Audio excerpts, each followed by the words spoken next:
mooy ki nu sob te moonu yéem na ñëpp dal maase ne xim ma jóg te way fi Ahmadu tey jii la ne ku nekk ñëw jël sëb sëriñ di acca kaw ba jóg jotee kenn na taxaw te moo di mbër ma Ahmadu tey jii la ne ku nekk ñëw jël sëb sëriñ di acca kaw ba jóg jotee kenn na taxaw te moo di mbër ma Ahmadu ñan jële woon sa seeni kër dajale leen fa biro Ndar ñoom ñëpp ba weddi yàlla far bam des ko Makka Ahmadu cey booba bis lu lee fa xew am ca ñu tiit ba far gëlëm yii gaay di yuuxu bëgg a dem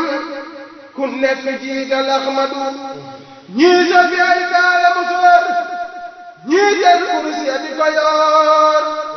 ku nekk naa yàlla du buur man waaru naa ci Ahmadu moo si allah toftal ca allahu samad naa lam yalid wa lam yuulad jàmbar ja daala Ahmadu xoolal ku dëdd waa këram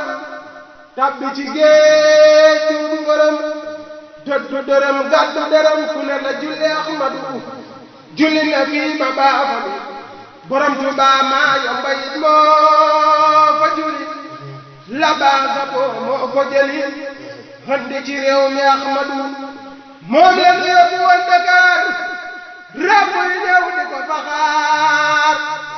mu ne demee bay jàngi saar wallaahi kenn du Ahmadu sëriñ si ñii summunu lan am na ci ñoom rubu lan ñii di isib ñii di sulan kaamil bu mat bay Ahmadu taal bu fi takk bay melax